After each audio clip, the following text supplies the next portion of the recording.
So, hello everyone. So, now let's see the extension of the previous lecture. So, last time we started with the basics of the complex number. Now, this lecture we'll try to study the argument of complex number. We already have introduced the what are the argument and the modulus of complex number. Here we will try to focus on the principal argument. So, we know that if the any complex number, if theta is the argument. So what is theta? It is the angle with respect to the positive direction of x-axis in anti-clockwise sense. So any complex number is here. So the argument of z is theta. Argument of z is theta. So there is a general argument, there is a principal argument. So what is the general argument? As we discussed in the previous lecture, the general argument is basically of z is basically the 2n pi plus theta. Okay, where n is any integer. Okay, so here for different values of n we will get different theta. So you can observe here that if suppose complex number is here, so this is theta is possible, again 2 pi theta is possible, again 4 pi plus theta is possible, and similarly in the clockwise sense also we'll get. So general argument means the argument of z is infinite values, theta, 2 pi plus theta, 4 pi plus theta, and so on. But we are more interested in complex number in the principal argument. That is more important. Principal argument. So what is the principal argument? Principal argument basically we sometimes denote by the capital A. So principal argument is theta. In this case, this theta lies from open bracket pi to capital to close bracket pi. Okay. So here it is from 0 to pi for first quadrant and the second quadrant, and 0 to minus pi for fourth quadrant and the third quadrant. So clearly for first quadrant we have the 0 to pi by 2, and the second quadrant we have the pi by 2 to pi, and for the third quadrant we have a minus. We measure in a clockwise sense, that's why it's a negative value. So minus pi by 2 to minus pi, and obviously fourth quadrant is 0 to minus pi by 2. Okay, so here first quadrant, this one we measure like this, and the second quadrant again we measure like this.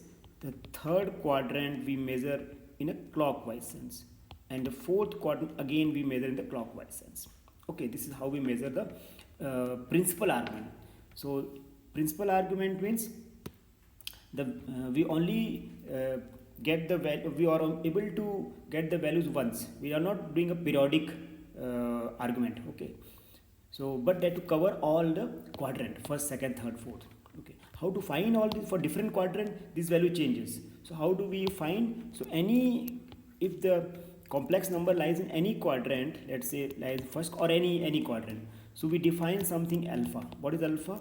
So tan alpha is basically, let's say z is equal to a plus ib. So this distance is b and this distance is a.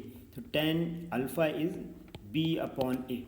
So alpha we can say is tan inverse positive value of ba. So whether b is negative or positive, but the mod b by is always positive, and this alpha is lies in from 0 to pi by 2. Okay, so we'll see in each quadrant how do they behave. So let's talk first about the first quadrant. So in the first quadrant means somewhere here, first quadrant, a plus ib. So theta, argument of z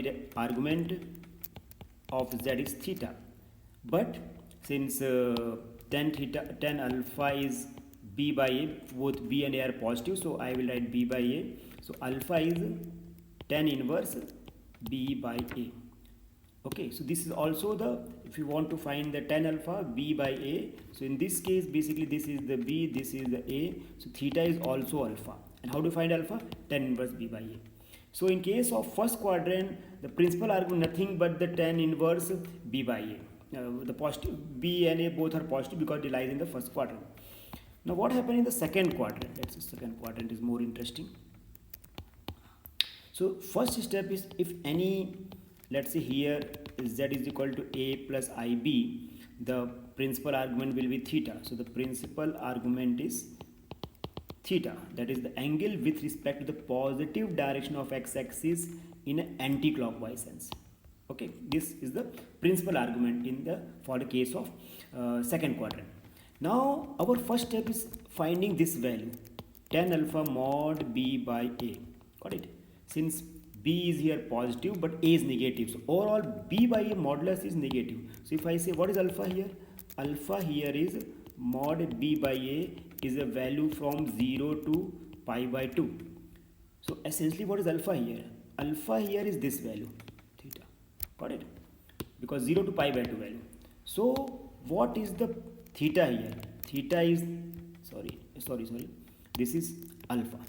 This is alpha. Okay, this is alpha. So what is theta here? Theta here is pi minus alpha. Got it? Theta is here pi minus alpha. So I can say that the principal argument of z is pi minus alpha, where alpha is given by tan inverse positive value of b by a. Got it? Now what happens if they lies in the third quadrant? That is quite interesting. Third quadrant. So if any before this third quadrant, let's take one basic example, then you have an idea. Let's say we have to find the minus 2 plus 3i. We have to find the argument of principal argument of minus 2 plus 3i. So obviously this lies in the second quadrant. So minus 2 plus 3i. So this, the principal argument will be this value. And what is the, so first step is we would find alpha. So what is alpha? So tan alpha is positive value of 3 upon minus 2 positive. So what is alpha here? Alpha here is tan inverse 3 by 2. And alpha, since 3 and 2 are positive, so tan inverse 3 by 2 is the value in the first quadrant, 0 to pi by 2. So essentially this is the alpha. Okay. So what is the theta here? Theta is nothing but the argument of z, that is pi minus alpha, where alpha is given by tan inverse 3 by 2. Okay. Now let's take one more example. Let's say z is equal to minus 1 plus root 3i. So I have to find the principal argument of this one, this minus 1 plus root 3i. So obviously this lies in the second quadrant, minus 1 plus root 3i. So first step is to find tan alpha. What is tan alpha? The positive value of this one. So that is root 3. So what is alpha? Alpha is tan inverse root 3. And since this value, see, this tan alpha is positive, means alpha will be lying either in the first quadrant or in the third quadrant, but we'll always take alpha the value of the first quadrant. So this should be the value in the first quadrant, 0 to pi by 2. So what is alpha here? See, alpha is tan inverse root 3, so that is pi by 3. Okay, so in this case, this theta is the principal argument. And what is alpha here? Alpha here is this particular value, this is alpha, that is pi by 3. So what is the argument of complex number z, that is minus 1 plus root 3i, is theta, that is nothing but pi minus pi by 3. Agree? Because this alpha, I can write one more line. So pi minus alpha, but alpha is pi by 3, so pi minus pi by 3, that is 2 pi by 3. So I can say the argument of this particular complex number minus 1 plus root 3i is 2 pi by 3. Okay, now let's talk about the what happening in the second quadrant. Second quadrant.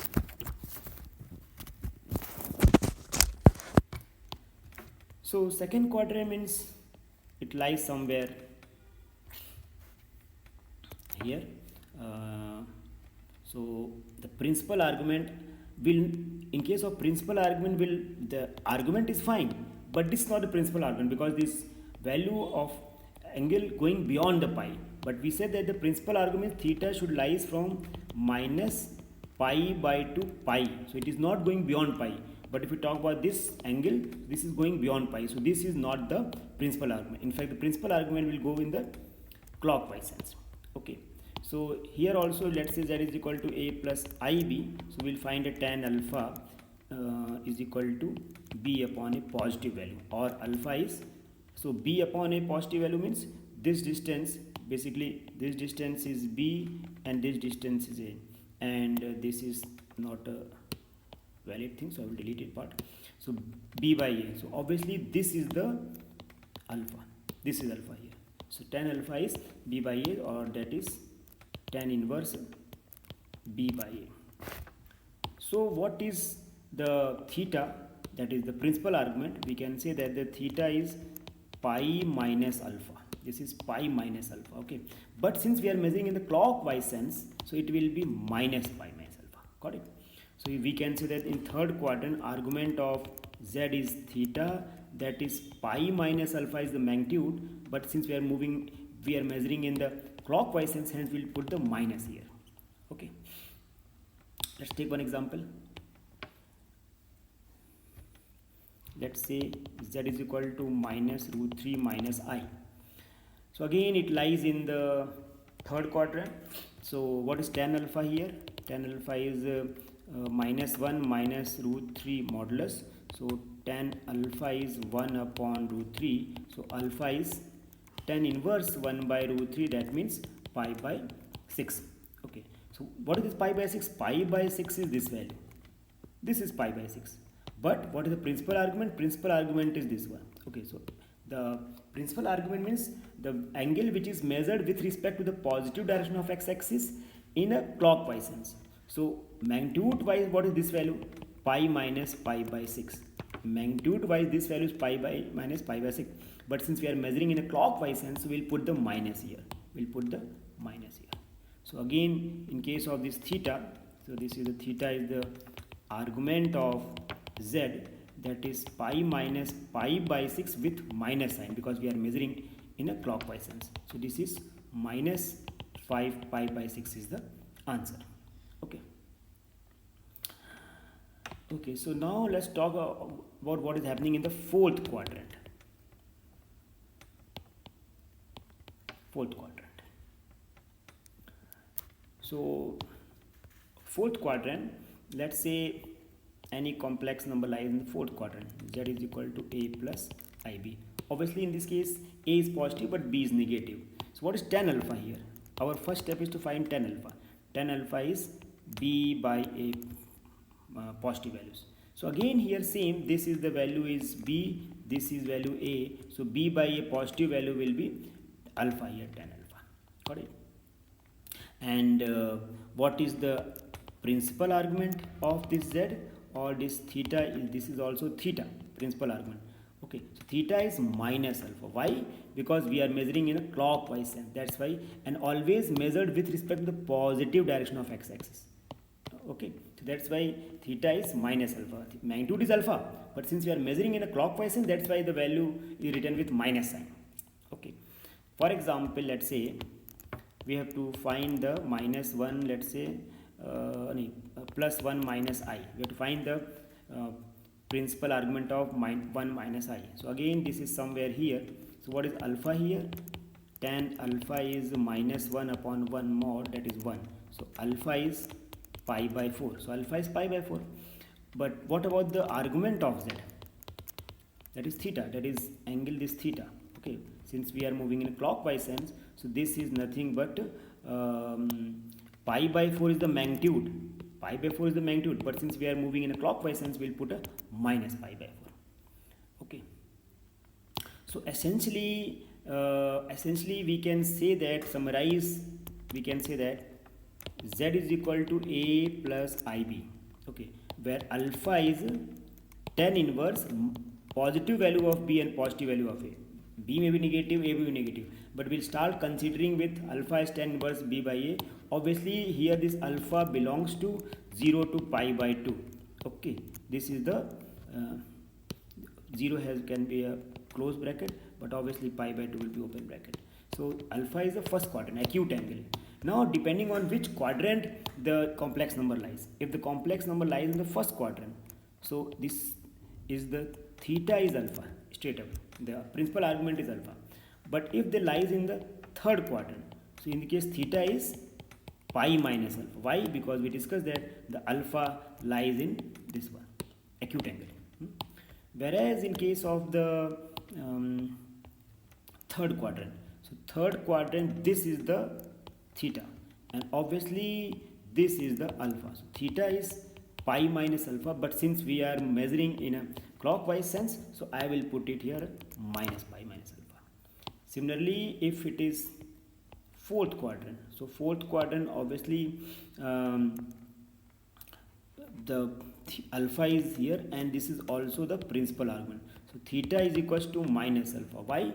Because this theta is measured in a clockwise sense.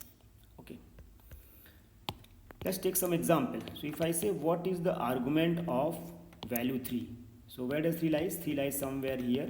So this complex number is this one. So what is the argument here? 0. Okay, because this is argument is, what is the argument? That is the angle which is measuring with respect to the positive direction of x-axis in a anti-clockwise. But since it is just lying on the x-axis, that's why, or they are parallel to x-axis, that's why this is the argument of this particular number 3 is 0. Similarly, if I say what is the argument of minus 2, so minus 2 somewhere here lies here. Okay, minus 2. So this is this is the complex number. This. So what is the argument? Argument is this one. Okay, pi. Angle is always measured with respect to the positive direction of x-axis in a anti-clockwise sense. If we move the clockwise, it will be negative. If you move anti-clockwise, the value is positive. So minus 2 is pi. By the way, it's a pi and minus pi is also possible, both. But you should know that this theta, the principal argument, is from open bracket pi to the close bracket, so open bracket minus pi to the close bracket pi, minus pi to pi. So we'll always take pi, not the minus pi. Got it? Similarly, if I ask you what is the argument of I means it will lie somewhere here. So argument of I is pi by 2. So this is pi by 2.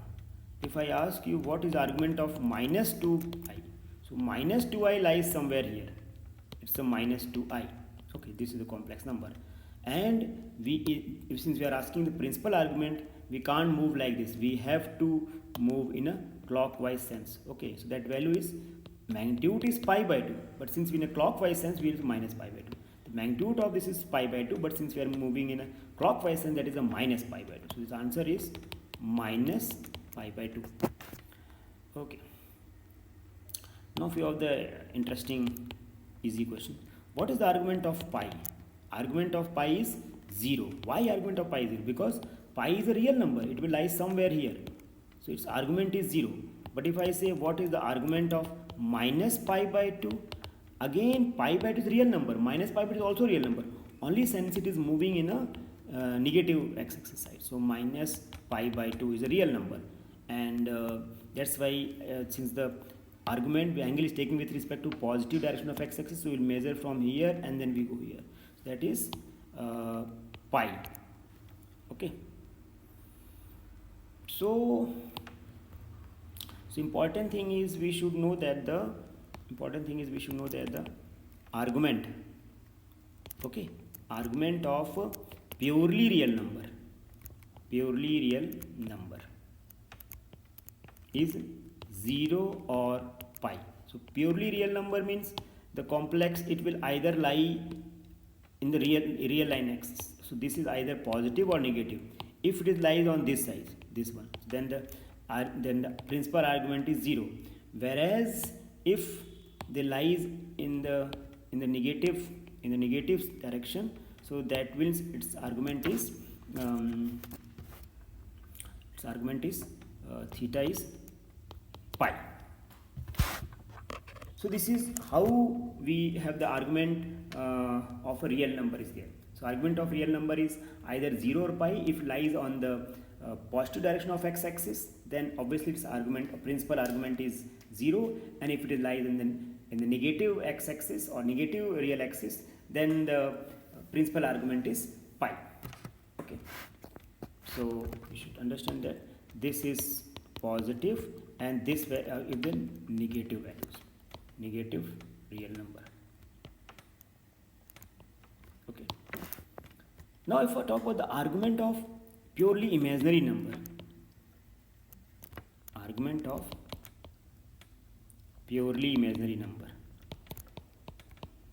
purely imaginary number.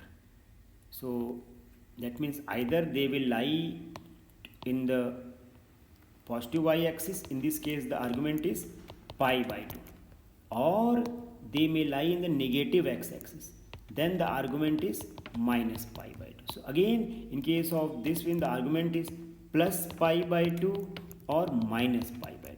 Plus pi by 2 for the positive imaginary value, imaginary part. The imaginary part is positive, we use pi by 2, and this is when the imaginary part is negative. Okay, imaginary part is negative, then we use the argument as minus pi by 2. So essentially we should know that the z is equals to a plus ib. It has the modulus is a square plus b square, and it has the argument of z. Oh, let's have a principal argument. I use the capital A. Argument of z is theta. Now this may be alpha for first quadrant. You understand? That means, let's say any complex number, let's say this is z. So this is the argument of, this is the modulus of, this is the modulus of z, and this is the principal argument. Okay, so alpha, we know that what is alpha. Alpha is tan inverse b by a, positive value. So in case of first quadrant, this is alpha. In second quadrant, we have the pi minus alpha in second quadrant, and this is pi minus alpha with negative sign, because why it is negative? Because these are measured in a clockwise sense. So basically in this case, this is the thing. In the second quadrant, we have again measuring anti-clockwise, where in third quadrant we are measuring in a clockwise sense. That's why it is pi minus alpha and then minus sign. And the fourth quadrant, it will be, value is minus alpha. Got it? Minus alpha. Why? Because this is the thing, so it is measuring in a clockwise sense. That why is the minus alpha. Okay. And what is alpha? Alpha is the acute angle. That's why you find tan inverse b by a. Okay. Okay. So let's discuss one important things, the forms of a complex number. We have the different forms of complex number. We discuss different forms of complex number. One of the standard form we already know, z is equal to a plus ib is the standard form. We already know. Now there is something called trigonometric form.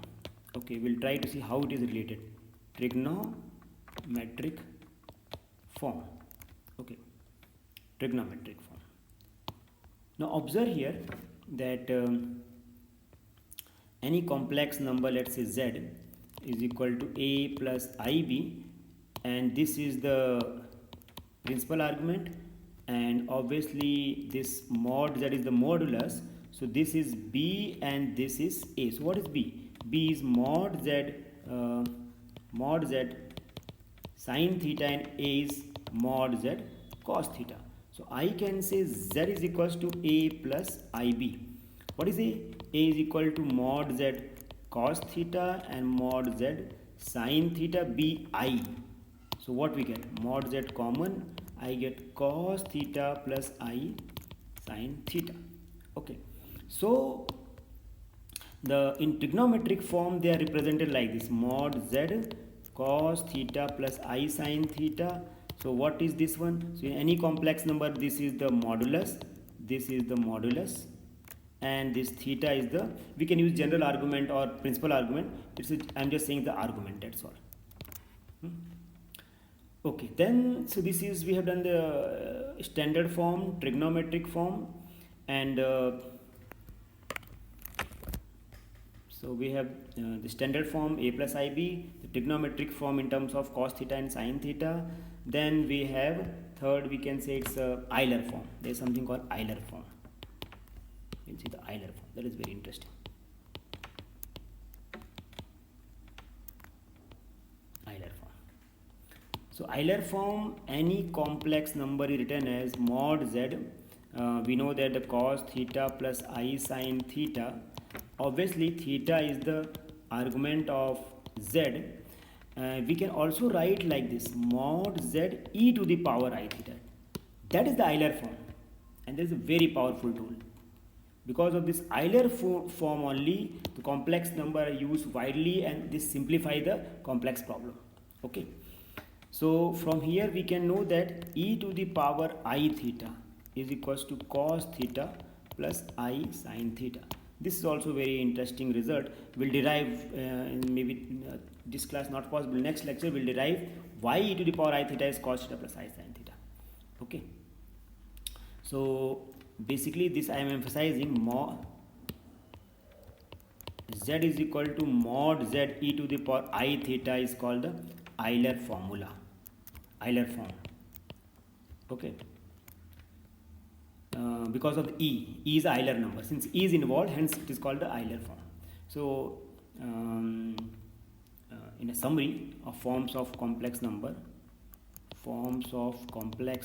we can summarize that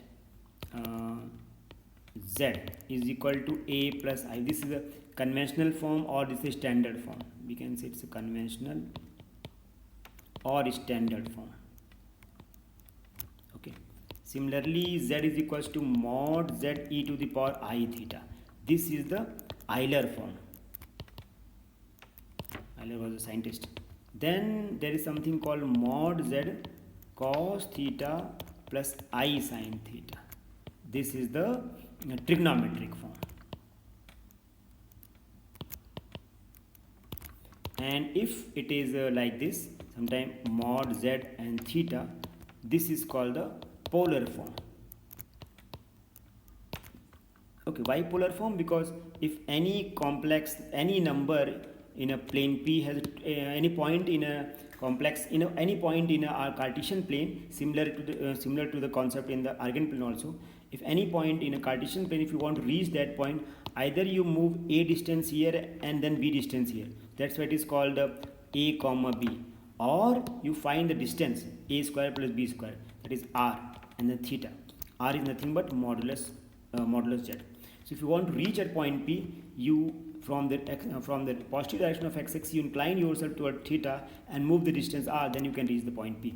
Okay, so that's why this is called all theta or polar form. R is the distance from the origin to the point P. Same way modulus z is also distance from origin O to point P. So this is the polar form. And obviously well known, this is a comma b. This is the called standard form. It's a ordered pair form. Ordered pair form. Okay. So this polar form we see in detail. So you can see that in case of Cartesian form, okay, we have any point P here, we have to move the distance x and we have to move the distance y, then we can reach the point P. Hence the point P is written as x comma y. Whereas the polar form, so if we want to reach the point P, so we have to, from the x-axis, our direction towards the theta, and then move a distance r. The action theta and move distance r. That's why polar form is written as r comma theta. Okay. See, very interesting. This z is equals to r e to the power I theta. Obviously, r is the modulus z, and theta is equal to is the principal. It can be any argument, not as principal. I just say argument. Okay, argument of the complex number z. And this is the very, very powerful form of the complex number, due to which many calculations become simple. Okay. Let's take one example and understand. So let's say any z is equals to 1 plus I to the power 10. So z is 1 plus I to the power 10, and the question is write in Euler form. First is write in Euler form, and the second question is write in standard form or the conventional form. Standard form means x plus I waveform.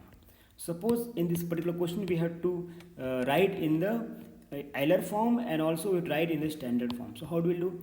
See, first, if you want to write in the standard form directly, one process is you just use the binomial theorem and then you expand it and then solve it and take the real part and the imaginary part.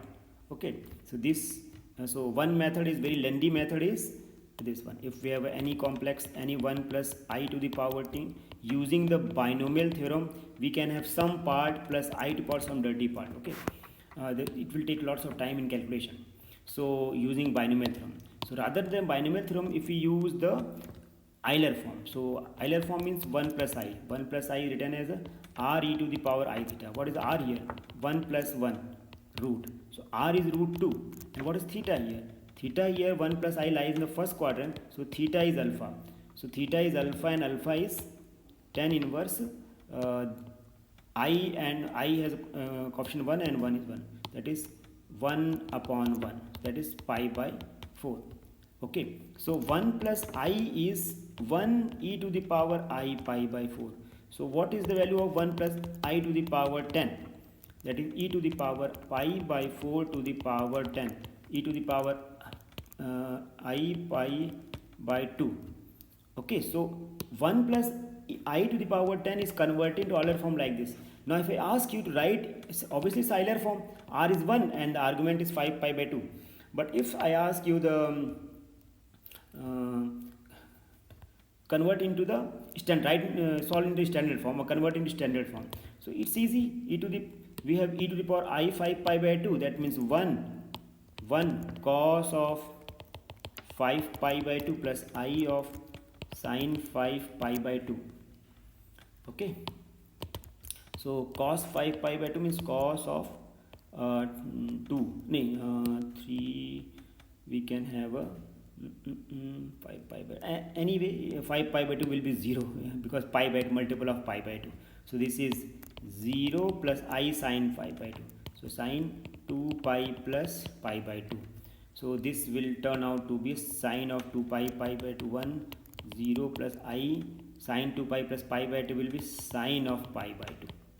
Okay, so sine of pi by 2 is 1. So this is 0 plus I. Got it. So ultimately some mistake. Okay. Here r is root 2. So here I have to make the root 2, here root 2, here root 2. So here again to the power of 10. Okay, power of 10. So root 2 to the power of 10. So we'll get here something 2 to the power 5. So again 2 to the power 5 and then 2 to the power 5, 2 to the power 5. So 2 to the power 5i or 32i. Okay, so essentially 1 plus I to the power 10 is 32i. So this is a complex number with power is 10, whereas this is a purely imaginary number. Okay, but using the Euler method it become easy to solve and very quick. If you want to use some other method, then or let's say binomial method, then you have to use the binomial theorem to simplify and then solve. Got it? Let's take one more example.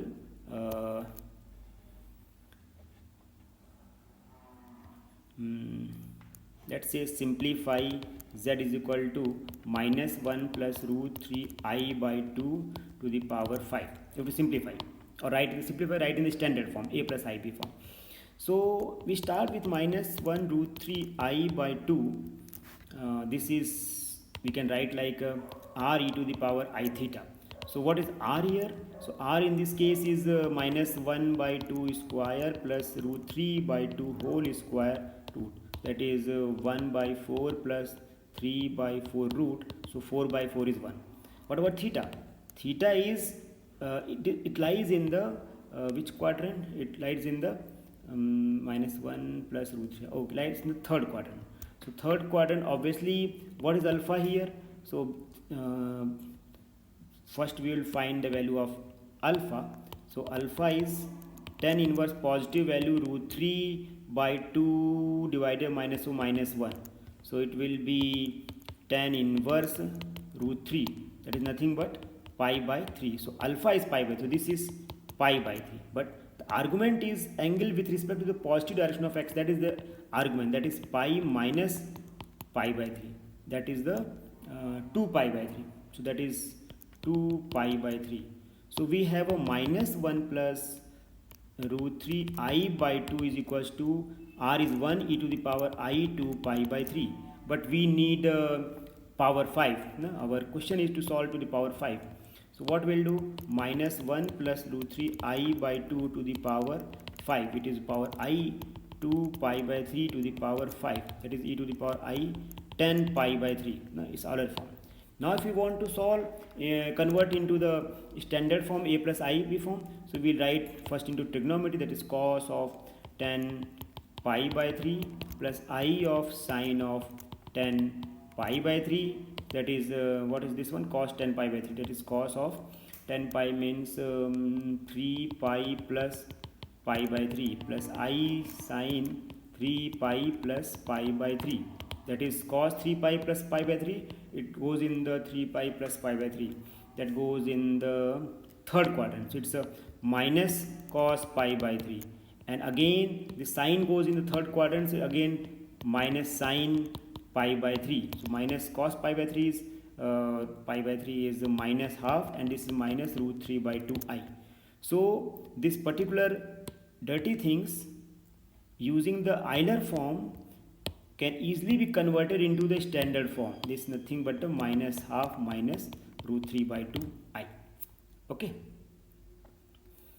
so okay, so I am ending the class here. Next time we will see the derivation. We will see the derivation of this particular Euler form. So we'll next time we'll derive y e to the power I theta is cos theta plus I sin theta. We'll do the derivation of this part, and then we'll move towards the solving some of the problem. Okay, so I'm ending the class here.